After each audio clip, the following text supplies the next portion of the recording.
আসসালামু আলাইকুম, সবাই কেমন আছেন? আশা করছি সবাই ভালো আছেন। আল্লাহর রহমতে আমরাও ভালো আছি। ছেলের রোজা মানে শবে বরাত পরেই টুকটাক হালকা পাতলা কেনাকাটা শুরু হলো, আর রোজার সব কিছু প্রস্তুতি শুরু করছি ইনশাল্লাহ। আর এই দেখেন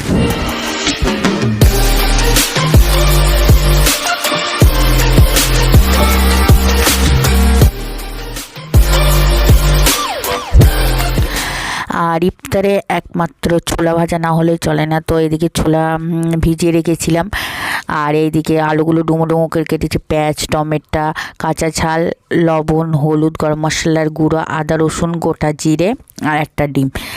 এই ছোলা ভাজাটা ইফতারে না হলে চলবেই না। আর লাগবে সরিষার তেল। এইদিকে আমি ছোলাটা সিদ্ধ করতে বসিয়ে দিয়েছি।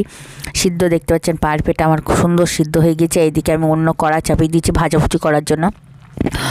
অল্প পরিমাণ তেল দিয়ে দিয়েছি, তেলের ওপর পেঁয়াজ, কাঁচা ঝাল আর লবণ, হলুদ, একদম দেখতে পাচ্ছি মশলাটা যেন পুড়ে না যায়। আর এইটা পারফেক্ট। এই ছোলা ভাজাটা ইফতারে, সবার তো ছোলা ভাজা না হলে ইফতারে চলে না। গোটা জিরে দিয়ে দিই, আমার পছন্দ হচ্ছে ছোলা ভাজা। এবার টমেটো দিয়েছি, আর এইভাবে ছোলা ভাজলে ছোলার স্বাদটাই অসাধারণ। আদা রসুনের পেস্ট অল্প পরিমাণে দিয়ে দিয়েছি, দিয়ে ভালো করে মশলাটা আমি কষিয়ে নিচ্ছি। আর এইদিকে সিদ্ধ করা আলু, সেটাও সিদ্ধ করা আলু আর ছোলা সব কিছুই দিয়ে একদম পারফেক্ট। এভাবে ছোলা ভাজা করে ফ্যামিলির সাথে শেয়ার করবেন, একবারও করলেও পাগল হয়ে যাবে।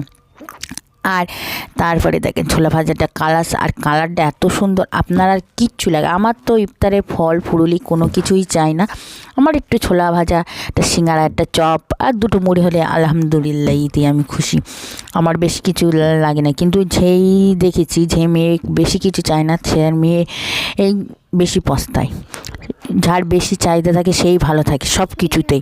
এইদিকে আমি কথা বলতে বলতেই আমি ডিমটা ফাটিয়ে দিয়েছি একদম। আর ডিমটা ওর সাথেই মাঝখানে ফাঁকা করে ডিমটা দিয়ে চারিদিকে ভালোভাবে মাখিয়ে একদম কড়ার থেকে উঠে আসবে। আর ভাজা এত সুন্দর, আর এর ঘ্রাণটা যা বেরোচ্ছে কি বলবো। আর রোজার সময় চারিদিকে সবার বাড়িতে এরম ঘ্রাণ, ভাজাভুজি বিকেলে। এই রাস্তাটা আপনারা প্লিজ একবারও খাবেন, ট্রাই করবেন, আমার সাথে শেয়ার করবেন। তো আপনাদের সাথে বকতে পুরো আমার সব কিছু রেডি। তো ভিডিওটা যেই পর্যন্তই, সবাই ভালো থাকবেন। গরম মশলার গুঁড়ো দিয়ে সবাই ভালো থাকবেন, সুস্থ থাকবেন। আজ ব্লগের সাথে থাকবেন, আমাদের জন্য দোয়া করবেন। কোথাও বাই বাই, টাটা। আমার চ্যানেলটা সবাই সাবস্ক্রাইব করবেন, পাশে থাকবেন। লাইক করুন, যাবেন করবেন, টাটা। লাইক করুন। মুহাম্মদ নবীনা বিনুরু